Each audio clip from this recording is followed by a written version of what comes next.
நெதர்லாந்துலேருந்து பிரதமர் மோடி அவர்கள் சீரிய முயற்சியில் இந்த ஆனைமங்கலம் செப்பேடு இந்தியா கொண்டு வந்ததுக்காக முதலமைச்சர் விஜய் நேரில் போய் நன்றி சொல்லிட்டு வந்திருக்காரு. அந்த அளவுக்கு அவ்வளோ பெரிய முக்கியமான ஒரு பொக்கிஷமா? ஒரு வரலாற்று ஆர்வலராக அதை நேராக பார்த்து கையில் தொட்டு தூக்கி அதனை ஆய்வு செய்த நினைத்து பார்க்கும்பொழுது மிக பெருமையாக இருக்கின்றது. ஆனைமங்கலம் செப்பேடுடைய பின்னணி கதை என்னன்னு தெரியுமா? செப்பேடுகளும் அரசாங்கத்தின் அதுவும் அரசு சார்ந்த விஷயங்களை பதிவு செய்து வைப்பதற்காக பயன்படுத்தப்பட்ட ஒரு மெட்டீரியல் அப்படின்னு தான் சொல்லலாம். ராஜராஜன் இந்த நிலக்கொடையை வழங்கும் பொழுது அவர் சாதாரணமாக இந்த நிலக்கொடையை வழங்கவில்லை. உங்களது வரி எங்களது கஜானாவுக்கு வராமல் ஆனைமங்கலத்தின் இந்த வரி முழுமையாக நாகப்பட்டினத்தில் இருக்கின்ற இந்த சூளாமணி விகாரைக்கு செல்ல வேண்டும். அதற்கு உங்கள் சம்மதத்தை வேண்டுகின்றேன், நீங்கள் சம்மதம் கொடுக்கின்றீர்களா என்று அவர் கேட்கின்றார். ஆட்சி செய்கின்ற ஒரு மன்னன் அந்த மக்களின் சம்மதத்தை பெற்று இதை செய்திருக்கின்றார் என்பதற்கு சான்றாகவும் இந்த செப்பேடுகள் இருக்கின்றன. இந்த ராஜராஜனுடைய மிக முக்கியமான ஒரு அதாவது வழித்தோன்றல்கள் சொல்லும் இல்லையா, அவங்களுடைய பரம்பரை, அதை சொல்லக்கூடிய மிக முக்கியமான ஒரு செப்பேடு அப்படின்னு நம்ம சொல்லலாம். நம்ம தமிழ்நாட்டு நாகரிகம் எப்படி இருந்தது அப்படிங்கிற வரலாறு சார்ந்த முயற்சிகளை மீட்டு உருவாக்கம் செய்யக்கூடிய விஷயங்களை ஆனைமங்கலம் செப்பேடும் மீட்டெடுக்கப்பட்டதும் மிக ஒரு முக்கியமான வரலாற்று நிகழ்வாகவும் ஒரு வரலாற்று பொக்கிஷன் சார்ந்த விஷயமாகவே பார்க்கப்படுது. இங்கேருந்து தஞ்சாவூருக்கு சுரங்கப்பாதை அது முன்னோர்கள் சொல்கிறது தான், நாங்களாம் பார்த்தது கிடையாது. எல்லோரும் லைடன் செப்பேடு வருகின்றது என்று அந்த ஒரு விஷயத்தை மட்டுமே பேசுகின்றார்கள். வரலாறு சார்ந்த சின்னங்களை நாம் பாதுகாக்க வேண்டும் என்பது மட்டுமல்ல, அவற்றை நாம் ஆவணப்படுத்தப்பட வேண்டும். அவற்றின் செய்திகளை ஆவணப்படுத்தி அவை பற்றிய செய்திகளை சரியாக மக்களுக்கு வழங்க வேண்டும் என்ற ஒரு செய்தியையும் நாம் மனதில் உள்வாங்கிக் கொள்ள வேண்டியிருக்கின்றது. பெருமை கொண்ட அந்த செப்பேடுகள், இந்த தகவலை சொல்கின்ற செப்பேடுகள் நமக்கு தமிழ்நாட்டில் சேர வேண்டும், அருங்காட்சியகத்தில் வைக்கப்பட வேண்டும். அவற்றை தமிழ் மக்கள் அனைவரும் பார்த்து மகிழ வேண்டும். அவை சொல்கின்ற செய்திகளை எல்லாம் அவர்கள் பார்த்து அதை ஆய்வாளர்கள் ஆய்வு செய்ய வேண்டும். ஒவ்வொரு தகவல்களையும் ஆய்வு செய்ய வேண்டும்.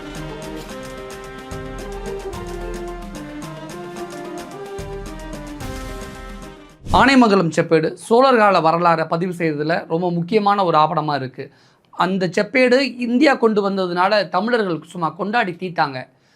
நெதர்லாந்துலேருந்து பிரதமர் மோடி அவர்கள் சீரிய முயற்சியில் இந்த ஆனைமங்கலம் செப்பேடு இந்தியா கொண்டு வந்ததுக்காக முதலமைச்சர் விஜய் நேரில் போய் நன்றி சொல்லிட்டு வந்திருக்காரு.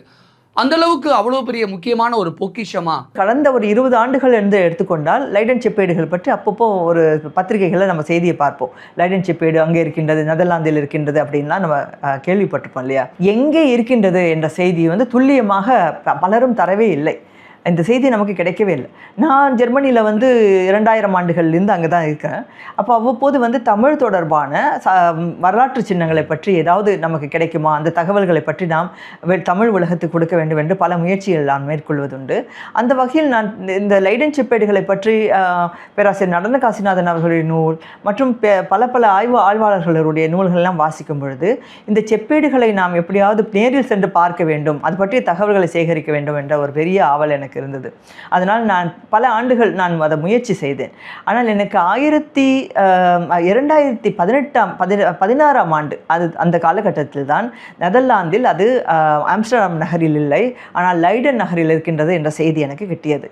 நான் அங்கு பணி நிமித்தமாக பல அலுவலர்கள் காரணமாக அதுக்கு உடனே செல்ல முடியவில்லை என்றாலும் 2018ஆம் ஆண்டு நான் நெதர்லாந்திற்கு ஒரு பயணமாக சென்றிருந்தேன். 2018 ஜூலை மாதம் அல்லது ஆகஸ்ட் மாதம் என்று நினைக்கிறேன். அப்பொழுது ஆம்ஸ்டர்டாம் போயிட்டு அங்கிருந்து ஒரு வாகனத்தை எடுத்துக்கொண்டு லைடன் நகருக்கு சென்று அங்கே இருக்கின்ற ஏற்கனவே ஒரு 26க்கும் மேற்பட்ட அருங்காட்சியகங்கள் இருக்கின்றன. அது ஒவ்வொன்றுமாக ஏறி இறங்கி நான் தேடினேன். டாக்டர் சுபாஷினி என்ன பண்ணியிருக்காங்க, அவங்க ஜெர்மனியில் இருந்தாலும் ஃபஸ்ட் டைம் அந்த ஆனைமங்கலம் செப்பேடை தேடி நெதர்லாந்து போய் அதை கண்டுபிடிக்க முடியாமல் திருப்பி ஜெர்மனி வந்துட்டாங்க. ஆனால் எனக்கு அந்த செப்பு பட்டயத்தை என்னால் கண்டுபிடிக்கவே முடியவில்லை. ஆக 2018ஆம் ஆண்டும் என்னுடைய தேடலுக்கு வெற்றி கிடைக்கவில்லை. திருப்பியும் மறுபடியும் பர்டிகுலராக இது இங்கே தான் இருக்குது அப்படின்னு கண்டுபிடிச்சிட்டு முறையான அப்பாயின்மெண்ட்லாம் வாங்கிட்டு திருப்பி அந்த செப்பேடை போய் பார்த்துட்டு லைடன் பல்கலைக்கழகம் தங்களது வலைப்பக்கத்தை அவர்கள் நூலகத்தின் வலைப்பக்கத்தை அவர்கள் புதுப்பித்து வெளியிட்ட சமயத்தில் தற்செயலாக என்னால் காண முடிந்தது. அது லைடன் பல்கலைக்கழக சேகரிப்பில் இருக்கின்றது. அதாவது அருங்காட்சியகத்தில் இல்லை, மாறாக பல்கலைக்கழகத்தின் நூலகத்தில் பாதுகாக்கப்படுகின்றது என்ற செய்தி கிடைத்தது எனக்கு.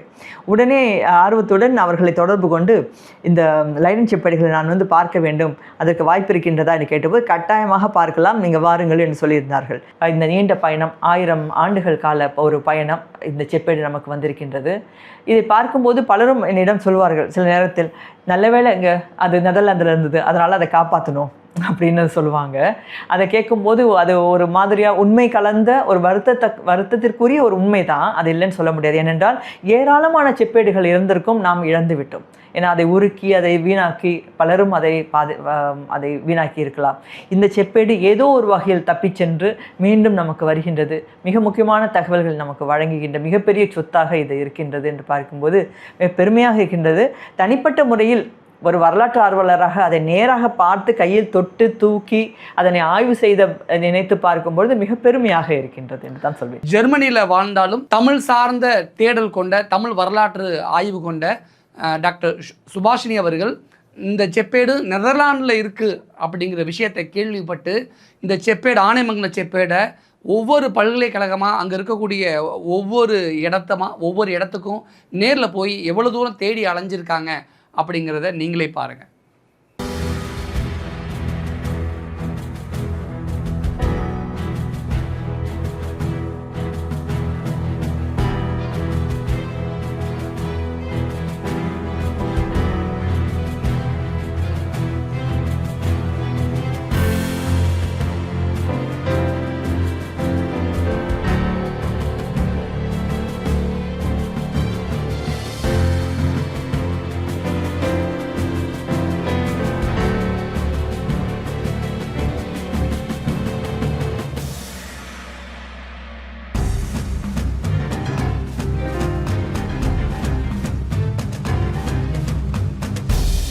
முழுமையாக நமக்கு கொரோனா பெருந்தொற்று அந்த காலகட்டத்தில் யாருமே எங்குமே செல்ல முடியாத ஒரு சூழல் ஏற்பட்டு விட்டது. அதனால் அங்கே செல்லவே முடியாத ஒரு சூழல் எனக்கு ஏற்பட்டது. ஆக அதற்கு அடுத்த ஆண்டு 2021ஆம் ஆண்டு மே மாத தொடக்கம் நான் எல்லா முயற்சிகளையும் மேற்கொள்ள தொடங்கினேன். அதாவது அதை நேராக சென்று பார்க்க வேண்டும், பெரிய லைடன் செப்பேடுகளையும் சிறிய லைடன் செப்பேடுகளும் இரண்டையுமே முழுமையாக பார்க்க வேண்டும், அவை எங்கே பாதுகாக்கப்படுகின்றன, அவை எப்படி இருக்கின்றன என்பதை நேராக பார்க்க வேண்டும் என்று ஒரு பெரிய ஆவல் இருந்தது எனக்கு. ஆக வாகனத்தை எடுத்துக்கொண்டு நானும் எனது கணவர் டாக்டர் கௌதம் சன்னா இருவருமாக எங்களது ஊர் லியோன்பெக்கிலிருந்து நாங்கள் பயணம் செய்தோம் நெதர்லாந்து வரைக்கும். அது ஏறக்குறைய 750 கிலோமீட்டர் தூர பயணம். அங்கே சென்று லைடன் நகருக்கு சென்று அங்கே அருகிலேயே கவுடா என்ற ஒரு நகரம் இருக்கின்றது, அங்கேயே தங்கியிருந்து பிறகு அவர்களிடம் 6 மணி நேரம் நாங்கள் ஆய்வு செய்வதற்காக கேட்டிருந்தோம். காலை மணி 10 6 மணி நேரங்கள் அவற்றை முழுமையாக ஆய்வு செய்ய வேண்டும் என்று கேட்டிருந்தோம். அது மட்டுமல்ல, இந்தோனேசியாவிலிருந்து கொண்டு வரப்பட்ட சமஸ்கிருத செப்பேடுகள், களிமண்ணில் எழுதப்பட்ட எழுத்துக்கீரல்களாக உள்ள சமஸ்கிருத களிமண் ஏடுகளும் அங்கே இருந்தன, அவற்றையும் பார்க்க வேண்டும் என்று கேட்டிருந்தேன். அவர்கள் எல்லா வகையிலும் உதவுவதற்கு காத்திருந்தார்கள். அங்கு நாங்கள் சென்ற பொழுது, ஏனென்றால் அப்போதான் கொரோனா முடிந்த நேரம், ஆக பல்கலைக்கழகங்கள் பெரிதாக அவங்க எந்த விதமான மாணவர்களை அதிகமாக அப்பொழுது அனுமதிக்கவில்லை. அது ஜூலை மாத இறுதி அந்த காலகட்டம், 21ஆம் ஆண்டு 2021 ஜூலை மாத இறுதி. அந்த காலகட்டத்தில் உள்ளே சென்றவுடன் எங்களுக்கு ஒரு அடையாள அட்டை, அவர்களே நார்மலி பார்க்க போனால் நமக்கு 10 யூரோ அது கட்டணம் செலுத்த வேண்டும். ஆனால் மாணவர்கள் யாரும் இல்லை என்பதால், அதிகமாக இல்லை என்பதால் இலவசமாக எங்களுக்கு ஒரு அடையாள அட்டையை உருவாக்கி கொடுத்து நாங்கள் உள்ளே சென்று அதிகாரப்பூர்வமாக நாங்கள் ஆய்வு செய்வதற்கு எங்களுக்கு அனுமதி அளித்தார்கள். அங்கே சென்று பார்த்தபோது ரேர் மனுஸ்கிரிப்ட் அந்த பகுதியில் தான் இதை வைத்திருக்கின்றார்கள். ஆக 2 செப்பேடுகளும் நேரில் பார்க்கக்கூடிய ஒரு இனிமையான ஒரு அதிசயமான ஒரு வாய்ப்பு கிடைத்தது என்று தான் சொல்ல வேண்டும். ஆனைமங்கலம் செப்பேட்டுடைய பின்னணி கதை என்னன்னு தெரியுமா? ஏன் ஆனைமங்கலம் செப்பேடு எப்படி உருவானுச்சு? அதில் இருக்கக்கூடிய சுவாரஸ்யமான கதை என்ன? செப்பேடுகள் அப்படின்னு நினைச்சாலே முதல்ல நம்ம பார்க்கும்போது தமிழ்நாட்டை பொறுத்த வரைக்கும் நாம் பார்க்கும் பொழுது சோழர்கள், பாண்டியர்கள், பல்லவர்கள், அது மட்டுமல்ல சேதுபதி மன்னர்கள், அப்புறம் மராட்டிய மன்னர்கள், நாயக்க மன்னர்கள், இவர்கள் எல்லோருமே செப்பேடுகளை வெளியிட்டிருக்காங்க. இப்போ இப்பொழுதெல்லாம் நமக்கு நூல்கள் இருக்கின்றன. அந்த நூலில் நம்ம சில முக்கியமான ஆவணங்கள் எழுதுகிறோம். இப்போ உதாரணமாக நம்ம ஆணை பிறப்பிக்கிறோம்னு சொல்கிறோம் இல்லையா? ஸோ அந்த மாதிரி அப்படி வரும்பொழுது இந்த ரெக்கார்ட்ஸ் அப்படின்னு நம்ம சொல்கிறோம். அவையெல்லாம் பார்க்கும்பொழுது நமக்கு தாட்களில் அல்லது கம்ப்யூட்டரில் கூட நம்ம செய்துடுறோம். ஆனால் பண்டைய காலத்தை எடுத்துக்கொண்டால் எடுத்துக்கொண்டால் நமக்கு வந்து ஓலைச்சுவடிகளும் செப்பு பட்டயங்களும் கல்வெட்டுகளுமாகத்தான் இருந்தன. அப்போ அந்த வகையில் செப்பேடுகளும் வந்து அரசாங்கத்தின், அதுவும் அரசு சார்ந்த விஷயங்களை பதிவு செய்து வைப்பதற்காக பயன்படுத்தப்பட்ட ஒரு மெட்டீரியல் அப்படின்னு தான் சொல்லலாம். ஆக அந்த வகையில் பாண்டியர்களும் வெளியிட்டிருக்கின்றார்கள் செப்பேடுகளை, அப்புறம் பல்லவர்களும் வெளியிட்டிருக்காங்க. இப்போ இதில் சோழர்களும் வெளியிட்டிருக்கிறாங்க. இப்போ சோழர்கள் எடுத்துக்கொண்டால் அவர்களது பல செப்பேடுகள் நமக்கு தமிழ்நாட்டிலும் கிடைத்திருக்கின்றன. ஆனால் இந்த பர்டிகுலர் செப்பேடு மட்டுமே அது நெதர்லாந்திற்கு போயிருக்கு. எப்படி ஒரு செப்பேடு தன்னால் அதை வந்து பயணிக்க முடியாது, யாராவது அதை கொண்டு சென்றிருக்க வேண்டும் அப்படிங்கிறது தான் நமக்கு கிடைத்திருக்கின்ற செய்தி. ஆனைமங்கலம் செப்பேட்டில் அப்படி என்ன இருக்குது அப்படின்னு பார்த்துக்கிட்டிங்கன்னா, ராஜராஜ சோழர் ஒரு புத்தர் விகாரம் கட்டி கொடுத்துருக்காரு. அதற்கு தானமாக ஆனைமங்கலம் வந்து கிராமத்தை அந்த நிதியை வச்சு அந்த நிர்வகிக்கணும் அப்படிங்கிற விஷயங்கள் அதில் இருக்குது. ஆனால் நாகைப்பட்டினம் அந்த சூளாமணி விகாரம்னு சொல்கிறாங்களா, அந்த புத்தர் விகாரம், ஒரு இந்து மதத்தை வழிபடக்கூடிய ராஜராஜ சோழன் புத்தர்களுக்காக, அதாவது வெளிநாட்டிலிருந்து வாணிபம் செய்ய வரக்கூடிய புத்தர்களுக்காக ஒரு புத்த விகாரம் நாகப்பட்டினத்தில் சூளாமணி விகாரம் கட்டி கொடுத்துருக்காரு முதலாம் ராஜராஜன். அவர் நினைத்து பார்க்கும்போதே நமக்கு தஞ்சாவூர் பெரிய கோயில் தான் நினைவுக்கு வரும். தமிழ்நாட்டில் இருக்கின்ற மிக முக்கியமான பல கோயில்கள் நமக்கு நினைவுக்கு வரும். அப்போ அது மட்டும் இல்லை, அவன் வந்து கடல் கடந்து இலங்கைக்கு சென்று பல நாடுகளை வென்றான். மாலத்தீவிலிருந்து பல நக்கவாரம்னு சொல்கிற அந்தமான் தீவுகள் இதெல்லாம் அவன் வென்றான், அவனுடைய கைவசம் இருந்தது அப்படின்னு சொல்லக்கூடிய வகையில் சோழ பேரரசை விரிவாக்கியவன் அவன். அவன் காலத்தில் இந்த சாசனம் வழங்கப்பட்டது அப்படிங்கிறது தான் மிக மிக முக்கியம். ஆனால் இந்த செப்பேடு அவன் காலத்தில் வெளிவந்ததா என்றால் இல்லை என்பதுதான் நமக்கு பதிலாகின்றது. அது உருவான காலம் அவனது காலம், அதாவது அவனுடைய காலம் என்று பார்க்கும்போது 1985, கிபி 985 அவனுடைய ஆட்சி காலம் கிபி 1014 வரைக்கும் ராஜராஜனின் ஆட்சி காலம். இப்போ இந்த காலகட்டத்தில் 1005 இந்த சாசனத்தை ராஜராஜன் வெளியிடுகின்றார். இப்போ யாருக்கு அதை வெளியிடுகின்றார் அப்படின்னு பார்க்கும்போது அதுவும் ஒரு சுவாரஸ்யமான ஒரு விஷயமாகிறது. அது இந்தியாவுக்குள்ளே இருக்கின்ற மன்னர்களுக்கான ஒரு ஒப்பந்தமாக இல்லாமல் கடல் கடந்து அவர்கள் கடாரத்தில் ஆண்டு கொண்டிருந்த கடார மன்னன் அவர் ஸ்ரீ மார விஜயதுங்கன் அவனுடைய தந்தை சூளாமணி அவங்க தந்தையின் பெயரில் ஒரு பௌத்த விகாரை கட்டுவதற்காக ஆனைமங்கலம் என்ற கிராமத்தின் வரி வசூலிப்பு அனைத்தையுமே தானமாக கொடுப்பதாக கூறுகின்ற சாசனம் தான் இது. ஆக அந்த செய்திகள் மட்டும் இந்த சாசனத்தில் இல்லை, அதற்கு மேலும் பல பல செய்திகள் இதில் வருகின்றது. இப்போ நம்ம மீண்டும் அந்த செய்திக்கு போவோம். அதாவது 1005 ஏறக்குறைய 1005 காலகட்டத்தில் தான் முதல்ல இந்த சாசனம் பற்றிய செய்திகள் நமக்கு வருகின்றது. இப்போ ராஜராஜனே அந்த பகுதிக்கு ஆனைமங்கலத்துக்கு சென்று இப்போ அந்த ஆனைமங்கலம் என்கின்ற கிராமம் நாகப்பட்டினத்திலிருந்து ஏறக்குறைய ஒரு 14-15 கிலோமீட்டர் தூரத்தில் இருக்கின்ற ஒரு கிராமம். அழகான பசுமையான ஒரு கிராமம்.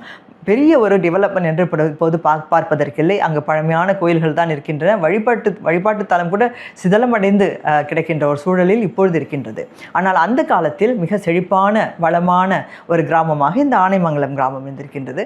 ஆக இந்த கிராமத்தின் வரி வசூலிப்பு அனைத்தையுமே இந்த சூளாமணி விகாரைக்கு கொடுக்கின்ற வகையில் ஒரு பெரிய ஒரு நட்புறவை பாராட்டும் வகையில் ராஜராஜன் இந்த கடாரத்தை ஆண்ட ஸ்ரீவிஜய மன்னனுக்கு அந்த தானத்தை அவர் ஏற்படுத்தி கொடுக்கின்றார் என்பதுதான் செய்தி. ஆனால் இந்த செப்பு பட்டயம் என்பது தயாரிப்பதற்கு பல ஆண்டுகள் ஆகின்றன. அது எப்பொழுது வெளிவருகின்றது என்றால் ராஜராஜனின் மறைவுக்கு பிறகு அவரது மகன் ராஜேந்திர சோழன் ஆட்சி பொறுப்பை ஏற்கின்ற காலம் 1014, அந்த காலகட்டம் 1015.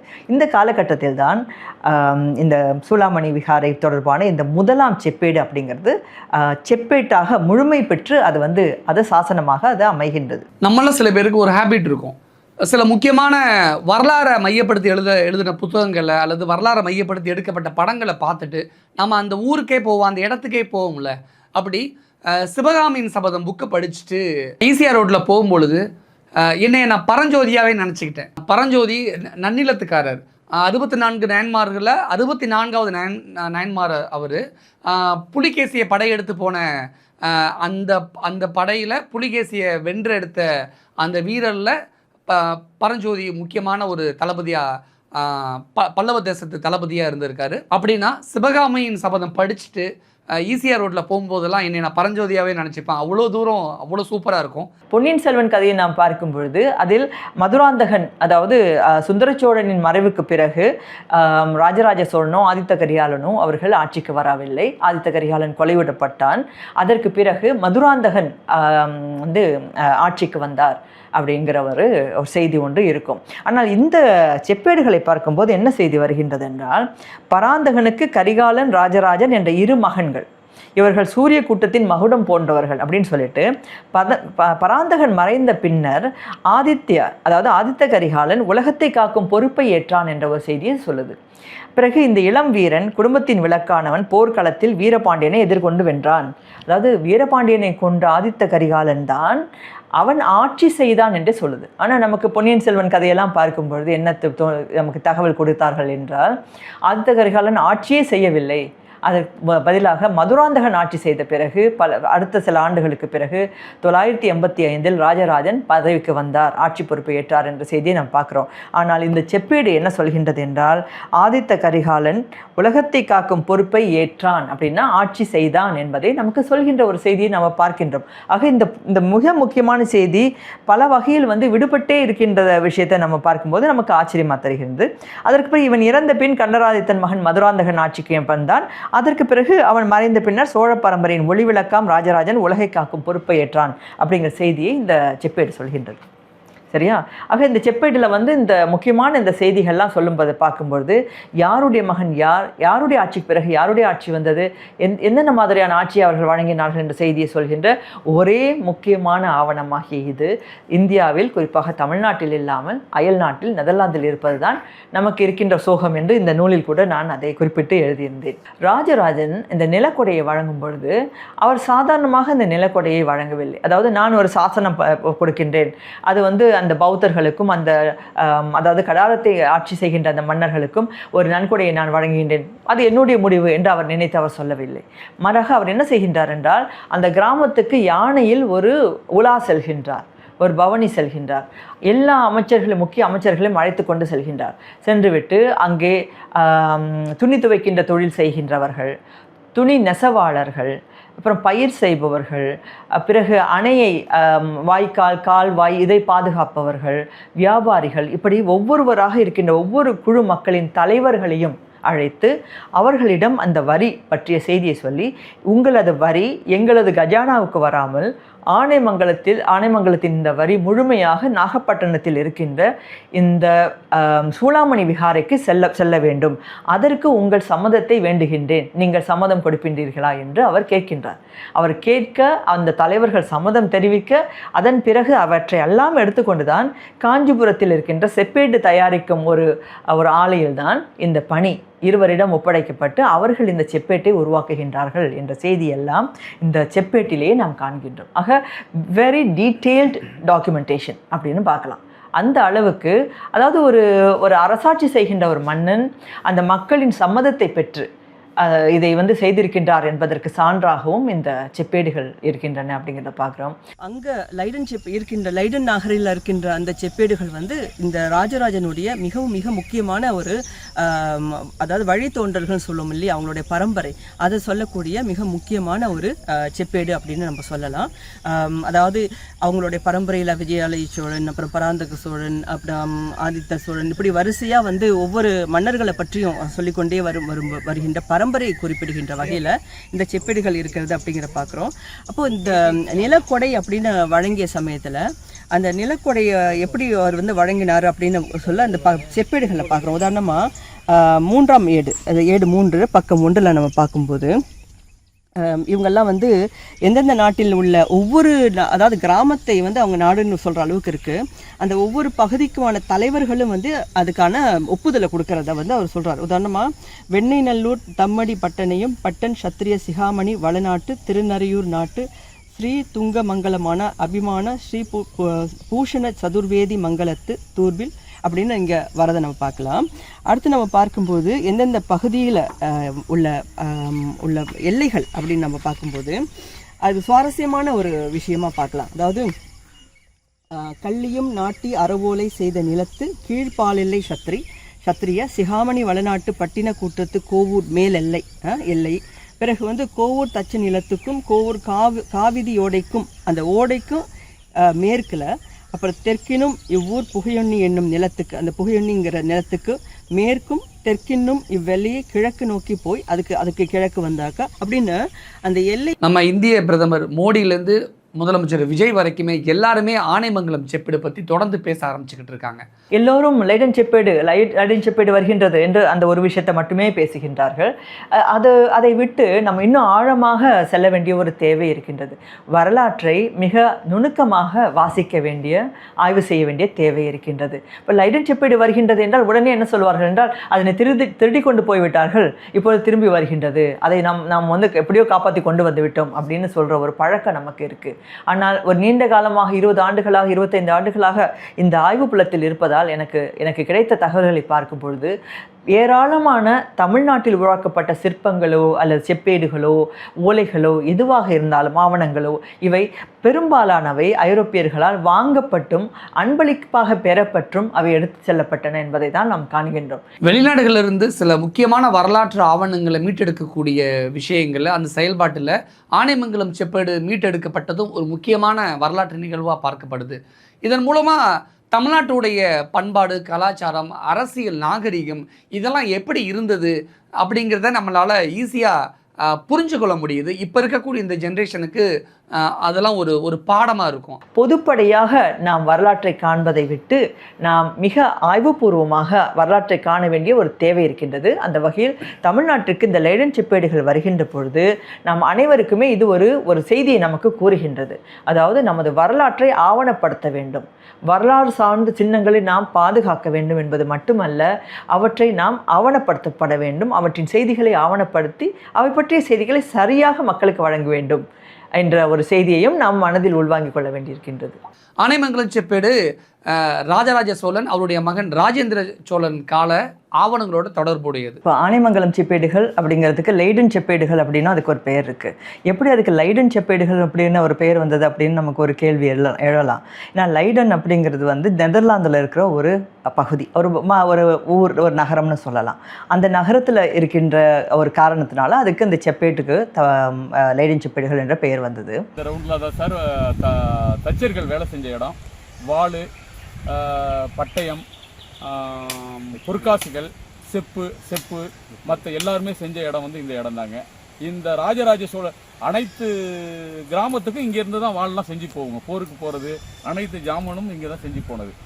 தட்டர்கள் வாழ்ந்த இடம். மழை பெஞ்சதுன்னா சின்ன சின்ன குண்டுமல்லி அளவுக்கு செம்பு காசுகள் கிடைக்குமா. இங்கே நிறைய பேர் பெரியவங்க எடுத்திருக்காங்க. அது அக்கறையில் உள்ள ஒருத்தர் சொல்லியிருக்காரு. இங்கே ஒருத்தர் முன்னாள் விவோ ஒருத்தர் எடுத்து காமிச்சிருக்காரு. அவர் எடுத்து வச்சிருக்காரு. அது மாதிரி சின்ன சின்ன பொருள் கிடைக்கும் இங்கே.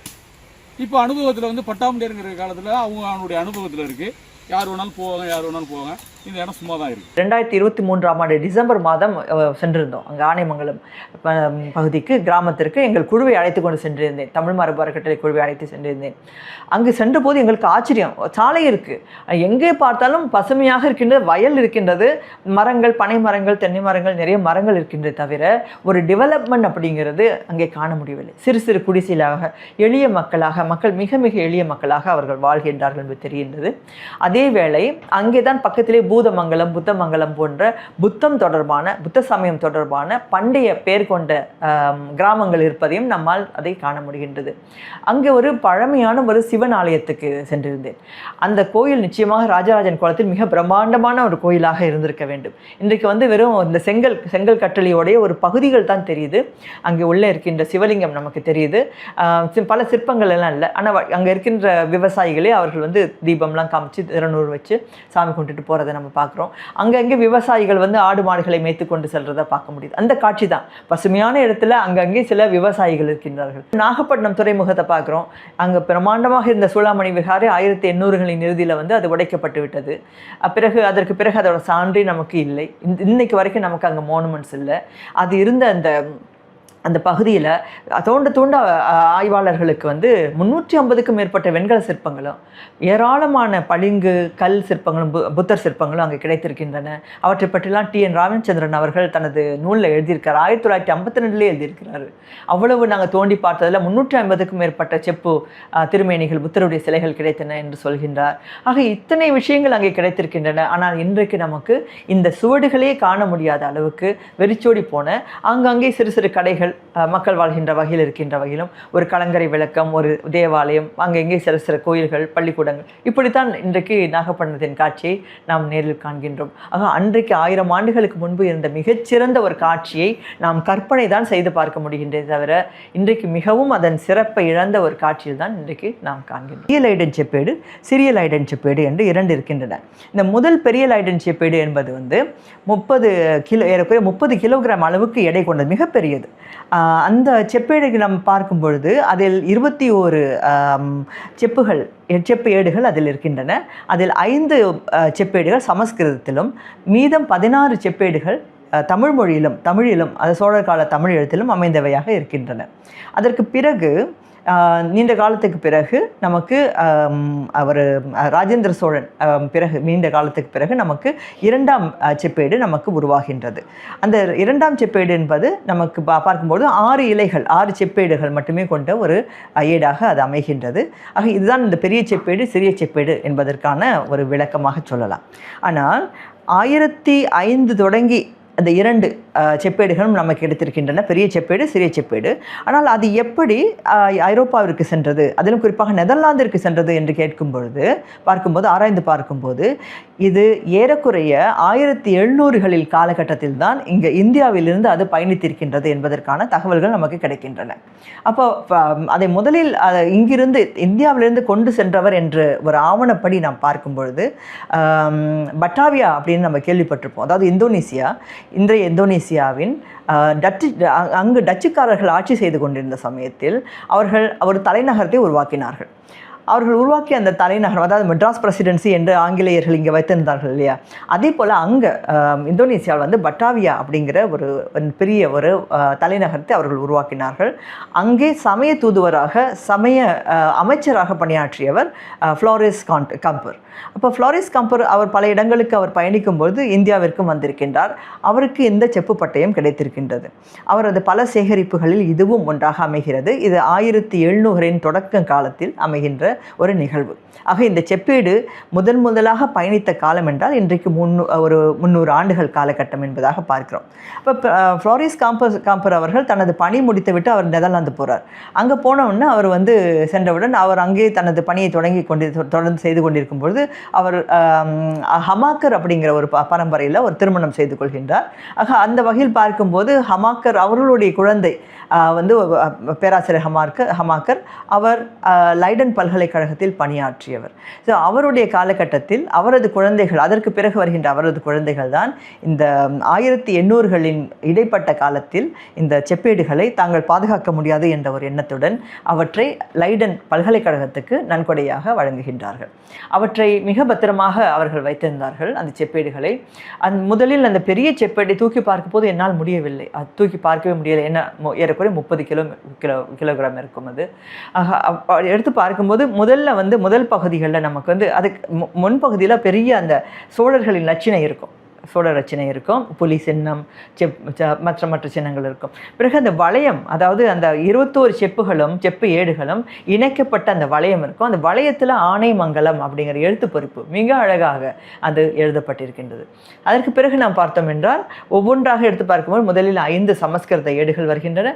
அதற்கு பிறகாக நமக்கு வந்து தமிழில் எழுதப்பட்ட 16 ஏடுகளும் நமக்கு இருக்கின்றன. இந்த 16 ஏடுகளும் இந்த 5 ஏடுகளும் சொல்கின்ற தகவல் தான் நமக்கு மிக மிக முக்கியமான செய்தியை நமக்கு தருகின்றன. எப்படி என்றால், சோழர்கள் என்று பார்க்கும்போது, பிற்கால சோழர்கள் என்று பார்க்கும்போது அவர்களின் பரம்பரையை கூறுகின்ற மிக மிக முக்கியமான ஒரு ஆவணமாக இது திகழ்கின்றது. எப்படி என்றால், முதல் நமக்கு விஜயாலயன் அப்படின்னு ஒரு மன்னரோட பெயர், அவருடைய மகன் யார், அதுக்கு அவருடைய மகன் யார் என்ற செய்திகள் எல்லாம் சொல்கிறத நம்ம பார்க்குறோம். இப்போ உதாரணமாக அந்த செப்பேடுகை சொல்கின்ற செய்திகள் சிலவற்றை வந்து இந்த நூலில் வந்து நான் பயணத்துக்கு பிறகு இந்த நூலை நான் எழுதியிருந்தேன். இதில் பார்க்கும்போது இந்த ராஜகேசரி, பரகேசரி அப்படின்னு நம்ம வந்து சோழ மன்னர்களுக்கு வந்து சில பெயர்களை நம்ம வழங்குவோம் இல்லையா, அந்த பெயர்களுடைய இதையும் நம்ம பார்க்க முடியுது.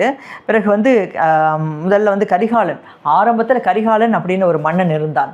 நம்ம சொல்லுவோமே கல்லணை கட்டிய கரிகாலன்ட்டு. ஸோ அதையெல்லாம் சொல்லும் பொழுது அப்படி ஒரு மன்னன் கரிகாலன் இருந்தான், அவன் எதிரிகளுக்கு மரணத்தை விளைவிப்பன் அப்படிங்கிற வகையில் பெரிய அளவில் அவரை பற்றி சிறப்பாக சொல்லிட்டு பிறகு அதற்கு பிறகு நீண்ட நாட்களுக்கு பிறகு விஜயாலயன் என்ற ஒரு மன்னன் இருந்தான். அப்படின்னு சொல்லிட்டு, அதற்கு பிறகு பராந்தகன் என்ற மன்னன், அவனது மகன் பராந்தகன் ஆட்சி செய்தான், அவன் வந்து உலகத்தை எல்லாம் ஆண்டான் என்று பெருமைப்படுத்தி பேசக்கூடிய வகையில் இருக்கின்றது. பிறகு ராஜாதித்யன் பற்றிய செய்திகள் வருகின்றன. பிறகு அரிஞ்சயன், அவர் வந்து அவரும் இறந்து போனார் இல்லையா, அவரை பற்றி நம்ம கேள்விப்பட்டிருக்கோம்.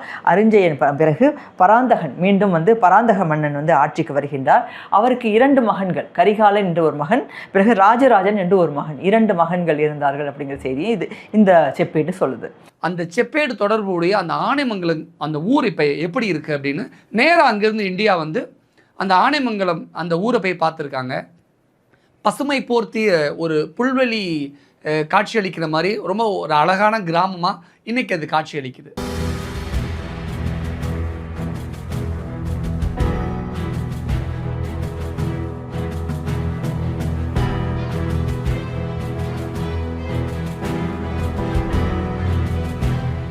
இந்த ஆனைமங்கலம் என்ற பகுதி வந்து இந்த சூளாமணி விகாரை அப்படிங்கிற புத்த விகாரை என்ற ஒரு புத்த கோயிலோடு அதிகம் தொடர்புள்ள ஒரு பகுதி என்று தான் நம்ம சொல்ல வேண்டும். வரலாற்றில் வந்து மிக முக்கியத்துவம் பெறுகின்ற ஒரு பகுதி. ஆனால் இன்றைக்கு நாம் பார்க்கும்போது அதன் பண்டைய செழிப்பு எதுவுமே இதில் தெரியவே இல்லை.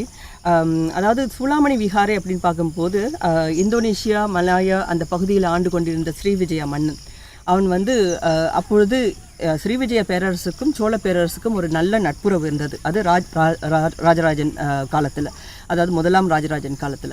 அந்த நட்புறவிற்காக அவர் வந்து என்ன கேட்குறாருனாக்கா, இங்கே வர வணிகர்களுக்கு, குறிப்பாக நாகப்பட்டினம் வர வணிகர்களுக்கு ஒரு பௌத்த விகாரை ஒன்று வேணும் அப்படின்னு கேட்குறாங்க.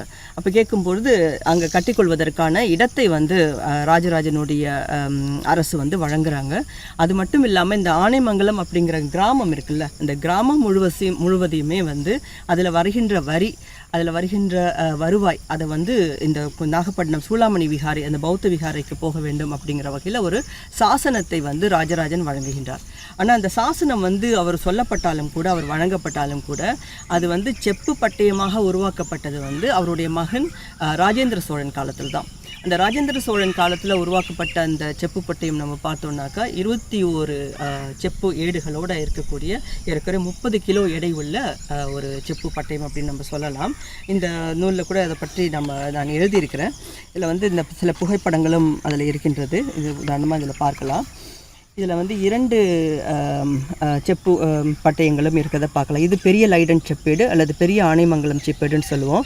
இது சிறிய லைடன் செப்பேடுன்னு சொல்லுவோம். அதாவது முதல்ல இங்கே நம்ம காட்டுறது வந்து இந்த பெரிய லைடன் செப்பேடு.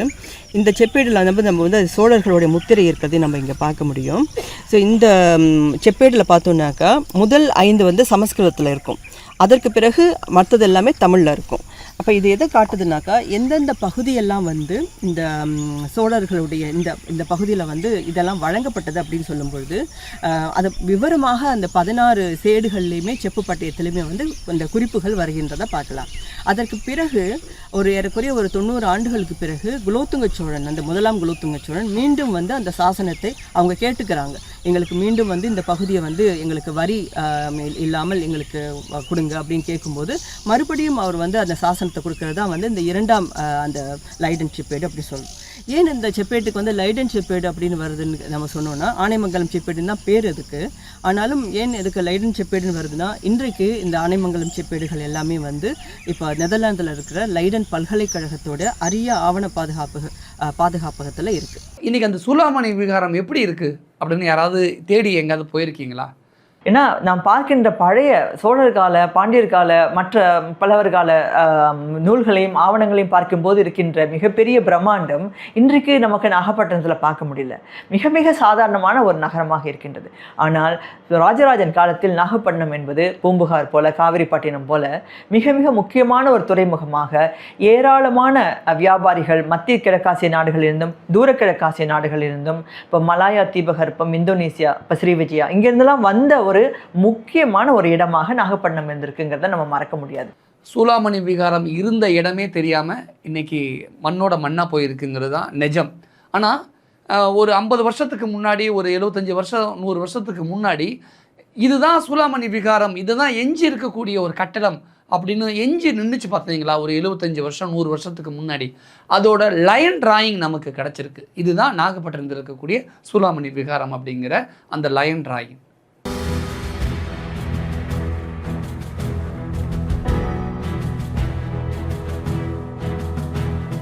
ஏன்னா இந்த செப்பேட்டை வந்து இப்போ நீங்கள் பார்த்தீங்கன்னாக்கா செப்பேட்டின் வரிகள் முதல்ல 1938 தான் வந்து வெளிவருகின்றது. ஏன்னா செப்பில் இருக்கின்ற அந்த எழுத்தை வந்து அங்கே இருக்கிற ஒரு ப்ரொஃபஸர் வழங்க, இங்கே வந்து ஆய்வாளர் சுப்பிரமணியன் அவர்கள் 1938ஆம் ஆண்டு தான் அதை ஆங்கிலப்படுத்தி ஒவ்வொரு வரியையும் தமிழ் படுத்தலை. அவர் தமிழில் இருந்து அதையே ஆங்கிலப்படுத்தி மொழிபெயர்ப்பு செய்து அவர் வந்து அதை வந்து ஒரு ஜேர்னலில் பதிப்பிக்கிறார் 1938 ஆய்வாளர் சுப்பிரமணியன் அவர்கள். அதற்கு பிறகு நமது மயிலை சீனி வெங்கடசாமி அவர்கள் அதை அப்படியே தமிழில் அந்த செப்பேட்டுகளின் செய்திகளை கிடைத்த பிறகு அவருக்கு வந்து அதை ஒளிப்பதிவாக அது கிடைக்குது. அங்கே ஆய்வாளர்கள் அனுப்பி வைக்கிறாங்க.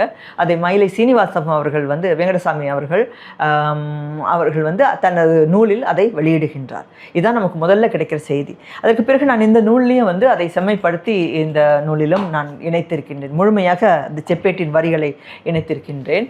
இந்த இந்த இந்த செப்பேட்டில் இருக்கின்ற செய்திகள் நமக்கு வழங்குகின்ற இந்த பல செய்திகள் இருக்கின்றது இல்லையா, இதை அனைத்துமே பார்க்கும் பொழுது நமக்கு அந்த காலத்து சூழல் தான் நினைவுக்கு வருகின்றது. இப்போ ஆனைமங்கலமோ நாகப்பட்டினமோ இந்த 2 பகுதிகள் தான் யோசிக்க வேண்டும். இன்றைக்கு நாகப்பட்டினம் சென்று பார்த்தோம் என்றால் எப்படி இருக்கின்றது? ஏன்னா நானும் நாகப்பட்டினம் அண்மையில் போயிட்டு தான் வந்தேன், ஒரு 2 இயர்ஸ் பேக் போயிருந்தேன். பார்க்கும் பொழுது என்னால் நம்பவே முடியவில்லை. பெருமை கொண்ட அந்த செப்பேடுகள், இந்த தகவலை சொல்கின்ற செப்பேடுகள் நமக்கு தமிழ்நாட்டில் வந்து சேர வேண்டும், அருங்காட்சியகத்தில் வைக்கப்பட வேண்டும், அவற்றை தமிழ் மக்கள் அனைவரும் பார்த்து மகிழ வேண்டும். அவை சொல்கின்ற செய்திகளை எல்லாம் அவர்கள் பார்த்து அதை ஆய்வாளர்கள் ஆய்வு செய்ய வேண்டும், ஒவ்வொரு தகவல்களையும் ஆய்வு செய்ய வேண்டும். இதுதான் நமக்கு ஒரு முக்கியமான செய்தியாக நான் காண்கின்றேன். வரலாறு சார்ந்து, கல்வெட்டிகள் சார்ந்து, தமிழ் சார்ந்து இயங்கக்கூடிய, செயல்படக்கூடிய அந்த துறையில் இருக்கக்கூடியவங்களுக்கு இது மிகப்பெரிய ஒரு வரப்பிரசாதமாக இருக்கும். அது மட்டும் இல்லாமல் அந்த 1000 ஆண்டுகளுக்கு முன்னாடி, 1500 ஆண்டுகளுக்கு முன்னாடியெல்லாம் நம்ம தமிழ்நாட்டு நாகரிகம் எப்படி இருந்தது அப்படிங்கிற வரலாறு சார்ந்த முயற்சிகளை மீட்டு உருவாக்கம் செய்யக்கூடிய விஷயங்களை ஆனைமங்கலம் செப்பேடும் மீட்டெடுக்கப்பட்டதும் மிக ஒரு முக்கியமான வரலாற்று நிகழ்வாகவும் ஒரு வரலாற்று பொக்கிஷன் சார்ந்த விஷயமாகவே பார்க்கப்படுது. இன்னும் இப்படியான நிறைய தமிழர்களோடு சோழர்களோடு தொடர்புடைய நிறைய செப்பேடுகள், நிறைய ஆவணங்கள், நிறைய ஓலைச்சுவடிகள் வெளிநாடுகளில் இருக்குது. சாமி சிலைகள் மட்டும் இல்லை, ஓலைச்சுவடிகள் வரைக்கும் எல்லாமே வெளிநாடுகளில் இருக்குது. அவைகளும் ஒவ்வொன்றாக மீட்டெடுத்து நம்மளுடைய தமிழ்நாட்டுக்கு கொண்டு வர வேண்டும். தமிழர்களுடைய பெருமை அதன் மூலமாக இப்போ இருக்கக்கூடிய ஜென்ரேஷன் தெரிந்து கொள்ள வேண்டும் அப்படிங்கிற ஒரு வேண்டுகளோடு இந்த விஷயங்களை பற்றி உங்களுடைய கருத்துக்கள் என்ன அப்படிங்கிறதையும் உங்களுடைய கருத்துக்களை பதிவு பண்ணுங்கள். நன்றி.